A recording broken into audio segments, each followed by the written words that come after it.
Y con Antonio Caracuel, nuestro abogado de confianza. Antonio, ¿qué tal? ¿Cómo estás, amigo? Buenas tardes, muy bien. ¿Todo bien? Todo bien, gracias a Dios, muy bien. ¿Por Marbella la cosa va bien? Por Marbella la cosa va fantástica. Marbella es un paraíso. Bueno, es uno de, 101 se instala. uno de los paraísos. Es uno de los paraísos. Es uno de los paraísos que tenemos en la Costa del Sol. Antonio Caracuel, abogado. Oye, hoy vamos a hablar de un tema que ya hemos hablado en otras ocasiones, que tiene que ver con las viviendas, con las hipotecas, con los gastos. Es un poco, lo hablaba con vuestra producción, de poner un poco negro sobre blanco, resumir lo que ha acontecido en los últimos meses. La última vez que hablamos de las reclamaciones de los bancos y cómo ha ido quedando, porque las sentencias no han dejado de parar. Las últimas han ocurrido la semana pasada y entonces el motivo de este programa pues era un poco, a modo de resumen, informar a todos los televidentes, que son muchos de 101 y de Llegó la Hora, pues cómo son las últimas novedades, cómo está actualmente y cómo en el próximo futuro va a haber novedades igualmente. Va a haber novedades. A día de hoy, es verdad que pasaron hace unos meses, fue como una gran tormenta, todo el mundo estaba hablando de las cláusulas suelo, de los gastos, y se iban a devolver ciertas cuestiones que se pusieron encima de la mesa. Como en el carrusel deportivo, minuto y resultado. ¿Cómo está ahora el tema? Pues esto ocurrió en el mes de noviembre, ¿sí? Ya han pasado 3 meses, pero el tiempo vuela, y las sentencias que se produjeron en aquella fecha era sobre la AJD. Para resumir y poner en claro, cualquier ciudadano que pida una hipoteca va a tener una serie de gastos, que van a ser los impuestos y que van a ser unos gastos, que ahora hablaremos de ellas, de notaría, de registro. Estamos hablando también de la gestoría o de la tasación, comisión de apertura. Pero para dejar finiquetado aquel tema, lo que se produjo en noviembre del año 18, hace 3 meses mal contado, no llegó de ser una sentencia, primero que hubo de la Sala del Tribunal Supremo, que luego fue contradicha, hubo una decisión contradictoria del Pleno del Tribunal Supremo en cuanto a quién le corresponde. Dicho de otra manera, cuando pedimos un préstamo de 100.000 euros, para poner una cifra redonda, un préstamo de 100.000 euros, va a haber unos gastos redondos, para que todo el mundo lo sepa, de unos 3.000 euros. De esos 3.000 euros de gastos, la mitad se corresponde con los actos jurídicos documentados, los impuestos, el 1,5. El 1,5 de 100 son 1.500. Claro. Y el resto, un poco más, otros 1.500, 2.000 euros, otra serie de gastos. Ahora mismo, hay parece ser una decisión tranquila del Tribunal Supremo de decir que eso lo tiene que pagar el prestatario, como lo hemos venido pagando hasta ahora. Claro. Aunque hubo una propia decisión del Supremo que decía lo contrario. Claro. El Pleno lo aprobó, pero se ha recurrido, porque la parte que obtuvo la sentencia favorable ha dicho que no se le dio audiencia. Ese capítulo no ha terminado. No ha terminado todavía. Pero luego el Gobierno sí tomó cartas en el asunto. Correcto. Y dice, oye, a partir de noviembre el AJD lo tiene que pagar los bancos. Los bancos. Entonces, vale. Y es lo que yo decía, bueno, si lo tiene que pagar ahora, ¿por qué no antes? Pero dejemos eso aparte, que eso vendrá en el futuro. Vayamos al resto de los gastos. Venga. Estamos hablando de notaría, registro, gestoría, tasación y demás. Correcto. Hasta eso ha habido sentencias la semana pasada del Tribunal Supremo, y ha sido el propio Tribunal Supremo el que ha mandado una circular, resumen, a todos los juzgados diciendo estos son los criterios por los cuales nos vamos a regir en el Tribunal Supremo. Primer gasto. Vamos a pedir un préstamo hipotecario. Primer gasto que nos encontramos, la comisión de apertura. Vale. Hasta ahora la comisión de apertura la pagábamos nosotros, que podía ser un 0,5 o un 1%. Si alguien va mañana a pedir un préstamo a un banco, ya no se la cobran. Ya no se la cobran, ya no hay comisión de apertura. Perdóname, o sea, quiero decir, a lo mejor voy a decir una cosa que es como muy loca, muy tonta, muy bizarra, no lo sé. Pero a mí lo de la comisión de apertura me parece como si yo voy a comprar 1 kilo de tomates y por entrar en la frutería me dicen 0,50. Y ahora pídame los tomates. Hombre, lleva razón. Era algo así, ¿no? Bueno, algunos bancos lo llamaban comisión de apertura, otros lo llamaban comisión de estudio. Mire usted, yo para estudiarle que le voy a dar este préstamo tengo un coste y ese coste usted me lo tiene que pagar.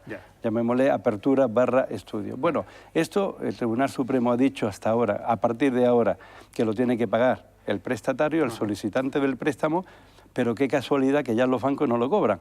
Quizás sea porque creo que es la Audiencia Provincial de Asturias o algunos tribunales que van a plantear una cuestión prejudicial a la Unión Europea, al Tribunal de Justicia de la Unión Europea, diciendo, dígame usted si esto es justo o no es justo, si lo tienen que pagar el que va a comprar los tomates o lo tiene que pagar el que está vendiendo los tomates. Pero qué curioso, que ahora que lo tiene que pagar el banco, ya esa comisión ha volado. Exactamente. Entonces, pero bueno, eso está por un lado. Luego, decisión salomónica. Yo siempre parto de una idea, mira, y siempre lo he defendido aquí y fuera, en foro jurídico. Yo voy a pedir un préstamo para comprar una casa y yo pido un préstamo personal. Y el banco, en vez de decirme que me da un préstamo personal, dice, vale, le voy a dar el préstamo personal, pero quiero la garantía de la casa que usted va a comprar. Eso no lo estoy pidiendo yo, me lo está obligando el banco. Claro. Con lo cual, mi teoría, y la de muchos juristas que saben mucho más que yo, es que el beneficiario de la hipoteca, del préstamo soy yo, pero de la hipoteca, de la garantía hipotecaria es el banco, con lo cual sería el banco el que tendría que pagar todo, los impuestos, notaría y demás. Pero el Tribunal Supremo ha tomado una decisión salomónica. Dice, los gastos del notario para la constitución de una hipoteca que se han pagado por mitad. Si hay una modificación del préstamo hipotecario, que sea pagado por mitad. Porque dice que interesado está en ambas partes. Yo ahí difiero. Yo creo que el mayor interesado, nosotros queremos un préstamo para comprar una casa. La garantía extraordinaria la pide el banco. Claro. Pero bueno, la decisión del Supremo es que a partir de ya estos gastos sean pagados por mitad. Por mitad cada uno de ellos. Si vamos a cancelar el préstamo, ahí sí lo tiene claro el Supremo. El beneficiario es usted, que va a quitar la hipoteca. Lo tendríamos que pagar nosotros los gastos porque somos los beneficiarios. ¿Vale? Vale. Llevamos esa hipoteca al registro. Aquí está claro, el 100% de los honorarios del registro lo paga el banco. Porque dice que va a ser el beneficiario. Yo difiero. Si lo es del registro, también lo tendría que ser de la notaría. Pero aquí el Supremo, notaría el 50%, registro de la propiedad, que sea el 100% el banco. ¿Vale? Impuestos de actos jurídicos documentados, por lo que he comentado anteriormente, pues ya nos toca a nosotros, estamos hablando de las reclamaciones, perdón, y ahora pues le toca al banco que ya tomará la decisión que esté tomando en un momento dado. Y el que más rabia me da, que son los gastos de la gestoría. Mira usted, ¿por qué tengo que pagar la gestoría del banco? Que ya me la estará cobrando por la famosa comisión de apertura o me la ha cobrado por la comisión de apertura o por la comisión de estudio. No, pues los 400, 300 euros que cobra la gestoría, que luego le da al banco su parte, resulta que la tenemos que pagar ahora, dice el Supremo, al 50%, cuando yo entiendo que tendría que ser a la mitad. Y otro que tampoco estoy de acuerdo, por eso digo que esto es, que quedará mucho por hablar, las tasaciones. La tasación de la vivienda que vamos a comprar, el Tribunal Supremo tiene claro en que la tenemos que pagar nosotros, porque es antes de la hipoteca. Es como la comisión de estudio. Mire usted, para yo saber si le voy a dar una hipoteca, un préstamo o no, hay que tasar la vivienda, es un gasto previo, lo tiene que pagar usted. Vale. Eso en cuanto a los gastos. Vale, he apuntado. Comisión de apertura el banco, el notario la mitad, la cancelación el cliente. Uf, qué lío. El registro el banco. El registro el banco, la gestoría la mitad, las tasaciones el cliente. Esto para un máster, menos mal que tenemos asesores y gente de legal. Lo digo, hay que ir a su asesor de confianza, o si no a nosotros, pero cada uno lo tendrá pues para verlo. Y la gente lo está haciendo cada vez más. Una compañera que colabora con nosotros en otra provincia, en Valencia, me llamó al principio de esta semana, el lunes o el martes, oye, me ha llamado una cliente para que le negocie el préstamo bancario. Y se prefieren ya ir de la mano de un experto para que le negocie todo esto, todas estas condiciones y algunas más que hay. Oye, cuéntame lo del IRPH. Te suena un poco así. Palabrota, eso es como una palabra.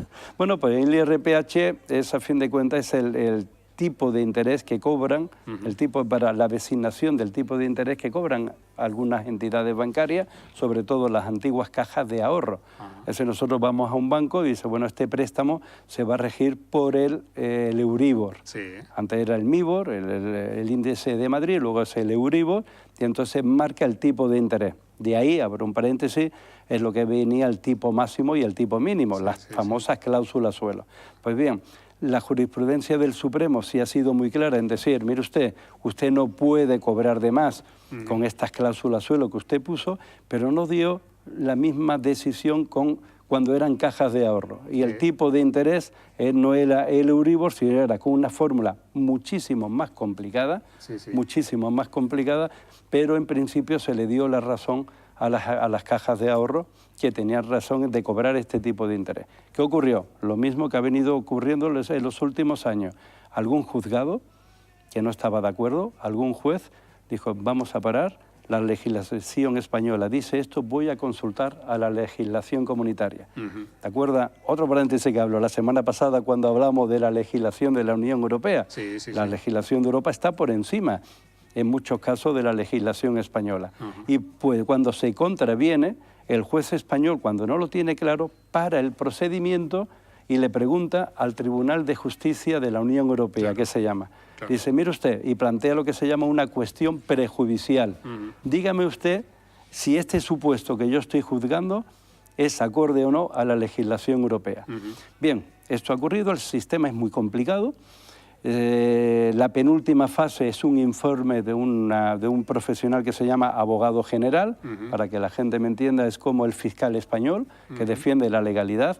Este abogado general ha emitido un informe a favor de abolir estas cláusulas IRPH y se espera durante este mes de febrero, una decisión del Tribunal de Justicia de la Unión Europea en el mismo sentido que con las cláusulas suelo. Es decir, diciéndole a los bancos que estas cláusulas IRPH con estos límites, con estas cláusulas suelo, son ilegales y que le tiene que devolver estas cantidades a los prestatarios o a los solicitantes del préstamo. Y vaya una aclaración más.